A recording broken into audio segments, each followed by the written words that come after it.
Sosola. Sosola parce que avenir na yo des ali sombre. Sosola. Nenge bozako kende. La jeunesse passera. Hein? La jeunesse passera. Ne pensez pas que vous serez jeune toute la vie. J'étais jeune comme vous. Biso tozwa chance ya batuma kamba bisote. Bino au moins le lobo suivre opportunité baza ko conscientiser bino. Bato basala ba erreur na passé baza côté ya bino. Bolongwa na biloko wana. Bolongwa na biloko wana. Ndeko na ngere koma na temps moko boye. Oza na mwasi, oza na bana, mwana mbongo te. Wana ndoko regretter. Pourquoi bino moko bo soutenir malheur na bino? Oh, béton, Oumela, deuxième mandat, oui. Il y a deuxième mandat. Mais bon, t'as la bateau, baza ko bénéficier na ba ressources. Et là, la bateau, bino bela ba miibi. Et là, la bateau, bino boyebit. Tango ba aligné ba parti politique na bango wana. Ba na posa ba député. Ba reçoit 21 000 pour ba kende la kinde yango. Bango ba kolinga jamais ke elonga 21 000.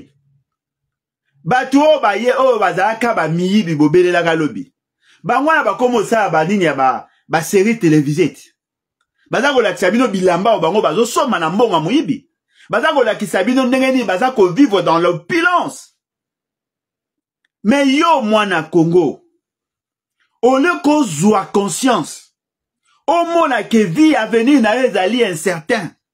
Au mona lolenge mboka na ezali ko kene mabe, yo fani oza kozela pozo beta maboko.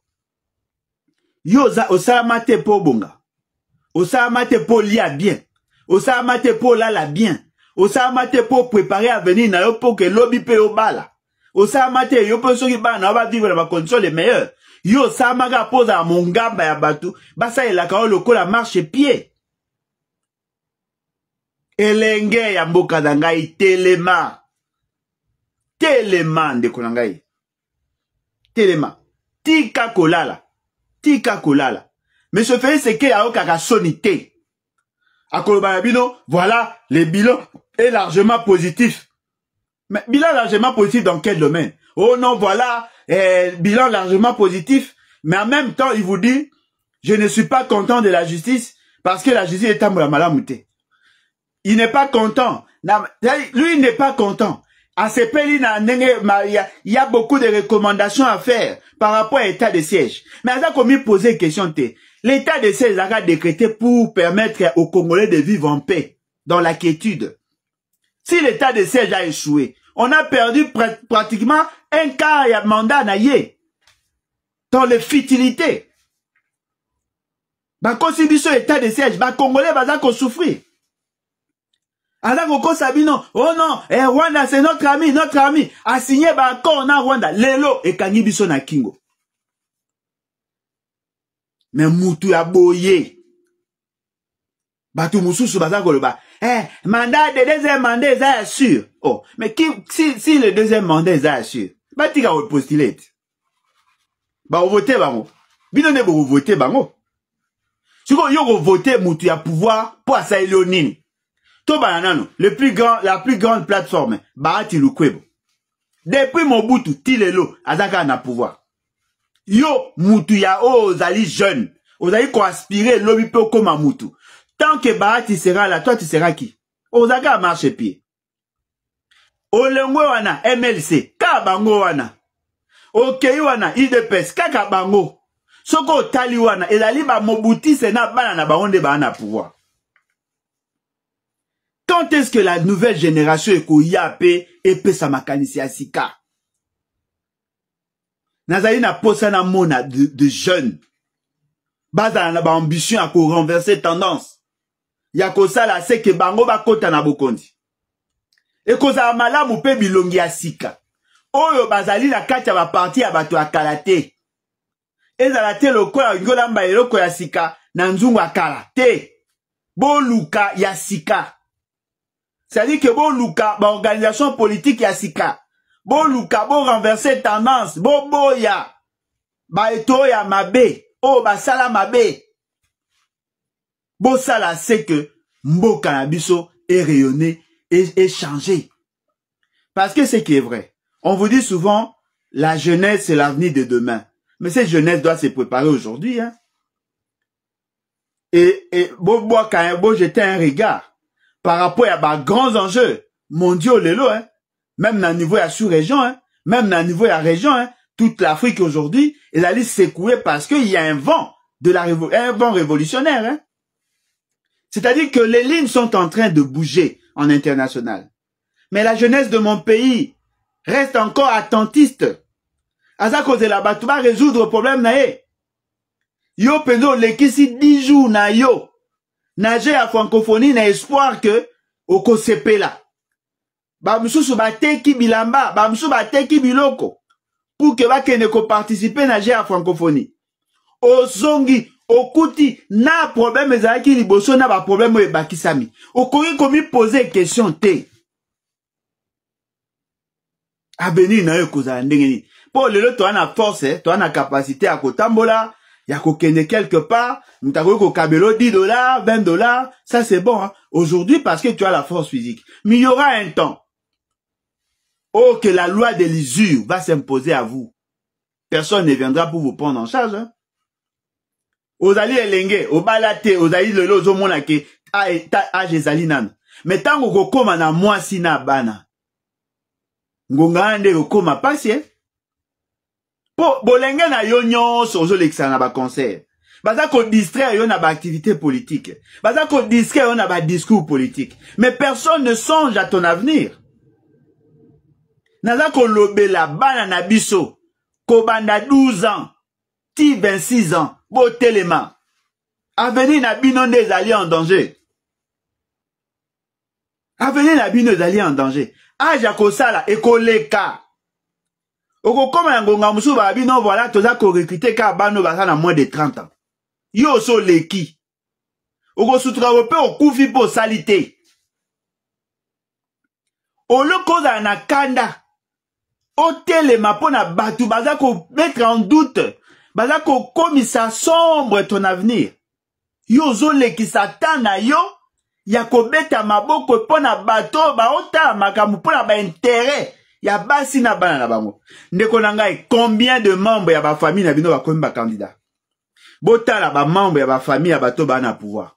Boko mona bango ba ko bima mingi pona nini? Ba na mbongo. Baza na influence ya seni. Ba ebi ko pesa kanyaka na cour constitutionnel. Ba ko leisa batu bango ba ko leka. Bino msu moko mi bale bo ko leka wana. Ta msu pe bo ko leka pete. Baza na posa ba utiliser no comme des marche-pieds. Mais auto obeta liso eza masoloni. Masolo la République démocratique du Congo. Mboko wa batata batike la biso. Batu wana bo kumisa bazali ba propriétaire ya Congo te. Batu bozo kumisa bango te bazali ba yan droit. Le pays appartient à tout le monde. Totika kolala. Message na ngai ezali pona komema yo elenge o telema. Ozala na Congo. Ozala libanda ya Congo. Ngonge bele mi pona yo o telema. Oh non, tolembi, tobunda mingi, biso tobandaka komba, tozalaka ba resistant, wana masolo akala. Ngonga yango ebele mi, esengeli na biso to telema. To telema pour que to changer le paradigme. Totalement pour que tout changer la tendance. Il faut que le Congolais va vivre et va connaître le mieux-être. Il faut que le Congolais va la préparer à toute éventualité. Il faut que le Congolais va comme un enjeu international pour que tu peux pas y que oui, nous sommes une nation. Combien de jeunes ont la capacité à co-inventer des choses? Combien de jeunes ont la preuve il y a génie? Ils ne sont même pas encadrés. Dites-moi, bateau bayebi histoire économique à Congo. Laurent Désiré Kabila, pendant tout son règne, azalaki na 5 banques. Boyo Karate à une certaine époque, ba agence ya ba banque efungama ka ebele. boyokaka te à une certaine époque. Ba compagnie à communication, ba fungolaka ba agence ebele, ba shop ebele na ba province nyonso. Allez voir bateau ba salaka na période wana. Ba comment na une instabilité. Moke bongaka ba entreprise yaka. Non, voilà, banque telle. Et comme il y a ça l'extension dans la province, ba engagé bateau. Et compagnie à communication, ba ingi ba sa musabo, ba engagé bateau. Nakata ba famille, moi ta mutumo, asala kana Vodacom, asala kana Airtel, asala kana Tigo, et permet ata moi na famille, mutazo kata moi $400 et tout ça. Okuna asala kana banque.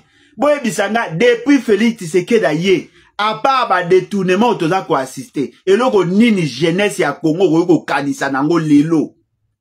En dehors, il y a la francophonie. Yebisanga, combien d'emplois créés? Combien? Combien d'emplois créés? Yaza occupé maraba misala te. Misala o yaza occupé des années. Ya misala na binoti. Mais famille na ye, ba famille na ye, ba kenda na lola bat. Ba komi propre bo mona bangoti. Ba komi na bambongoti. Ba kimi kutu ba poto. Ba komi ko préféré ko fanda kuna. Boti ko tala wat. Ba olo ba makambo ya Kabulo. Azaki simple journaliste wat. C'est vrai qu'il n'était pas une nécessité. Parce qu'il avait quand même un standing de vie par rapport à président Moussa Naye, Azaki directeur Naye TNC, Azaki pe une activité Naye Moussousou. Wana to ko chat mbete. Mais ba pesi ka bokonzi ya mawa ya sukawat. Azu famille Naye atondi sikunat. Siko yo mwana muto asana kati ya politique te. Yo ko ganyaka nini? Bande konangai. Na ye ko improviser message oyo. Parce que na otu ko zwa message appel ya maman na biso moko. Aza ko lela sur l'avenir ya jeunesse. Aza ko lela sur l'avenir ya jeunesse. Aobi papa, na yo ki li solo. Olingo organiser une conférence sur la jeunesse ya biso na diaspora. To sepeli. Parce que li kanisina yo wana. Ezali peto mema bana na biso ba yeba bolingo ya Congo. Ba yeba kemboko ba yeba bazali ba paya. Un jour ba kozala appeler à Kozonga. La Chine l'a fait. La Chine l'a fait. Les Japonais l'ont fait. Ba o ba kendaka libanda ba zonga yango moni lelo ba komi na capacité o bazali nango. Il faut to créer un déclic dans le chef de nos enfants. Et la maman a beaucoup apprécié. Elle a dit ah Soke zali boy. Bien que peut-être sikoyo n'a notre capacité à organiser ba conférence wanate en faveur des ados. Mais au moins, to banda ko lancer ba message. Ko ebise na ba jeune, c'est vous qui détenez le pouvoir réel dans l'État. Parce que c'est vous qui constituez la majorité de la population.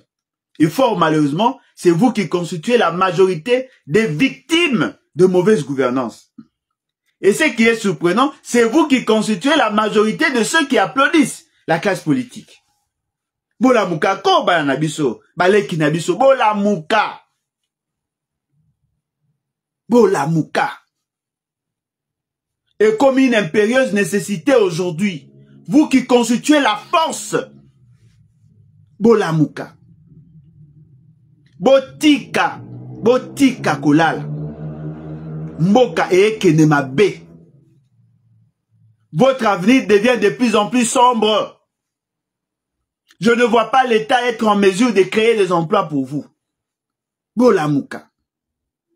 Combien de jeunes, basali détenteurs de projets, mais qui n'arrivent pas à trouver des financements. Mais ce qui est surprenant, les étrangers qui viennent, qui gagnent de marché chez nous, la sous-traitance, elle arrive toujours en faveur des étrangers. Le petit commerce, ce sont les étrangers. La population congolaise ne gagne pas. M. Félix Tshisekedi a initié beaucoup de projets. L'essentiel, il y a un projet naïe, après ça, il y a étranger. Ce qui est surprenant, programme à 100 jours, Jamal, Mbongo détourné. Ok, il y a chinois, il y a nino, il y a jeu de la francophonie. Après, si il y a étranger. Il n'a même pas confiance en notre jeunesse. Il n'a même pas confiance en nous. La population congolaise, lui ne fait confiance qu'à des étrangers. Quand est-ce que la jeunesse congolaise akoki ko vivre le mieux-être. Na nyonso wana, boza komona que le bilan est largement négatif. Parce que celui to lobby, justice, Yemoga lobby qu'il a échoué. Celui to lobby, en matière de sécurité, c'est cuisant, Moutounio Soto a yebi qu'il a échoué. Ok, il a ma défense. On a koutunda à Bosani, à tike liba étranger, pays nabiso. À Kipagaisu marambo ya Bunaga na te. Masolo ya Ruchuru, masolo ya Masisi, à Kipagaisu su te. Ya koma na eka ane na ba feti. Na mona batu balinga feti, mais Félix Sekedi a commis champion. Bana biso baza ko kufa, bandeko na biso baza ko souffrir, ye makamwana ekipaka lisusu te. Nombre d'emplois créés, ba pesa rata statistique te. Nombre d'emplois créés, ba pesa la statistique te. Oh, on a créé autant d'emplois, ezalaka te. Quantité à maya bakisi, eyebani te. Quantité à courant, abakisi te. Quantité à transport, moyen de transport, le quoi, ba bus, ba bateau, ba avion, ba kisité. Nombre de kilomètres à route, quand on est nazako monaka, na kasa yo, bazo sa banzela. Le quoi, pe nazako nate to monaka ba photo. Alors, boy bisangai, mboka ngwe ko bonga ndenge. Ole ke to luka, to sangisa ba énergie, pour que to tonga mboka, te. Briki moko eza kotonga Félix. Briki moko eza kotonga Félix. Oleke to tonga mboka to komande kotonga Félix. Il faut si ça va posa na nyonso pour que to bana kokanisa kotonga mboka. Ezali normal te. Biso to koleka. To koleka. Kokanga, bakokanga. Koboma, bakoboma. Soki pe liwa naturel, ekoya. Pasi na ngai. Na boyi bilenge ya Congo. Ba vivre, nenge biso to vivre. Nous avons été considérés comme une génération sacrifiée. To salinde makasi po toza nenge toza ilelo. Ba papa na bango. Ba Etienne Tshisekedi, ba Mobutu, bango nde balingaki ba hypothéquer notre avenir. Heureusement, nous nous sommes battus. Mais balé kinabiso, baza ko comprendre et le côté. Boye bisanga, ce qui vous tali sexe ratio. Les femmes sont majoritaires, n'est-ce pas? Ce qui vous tali en termes de tranche d'âge. Banamike, baza ko représenter plus de 70%. Bazali, ba jeune. Baza ko représenter près de 70% de la population.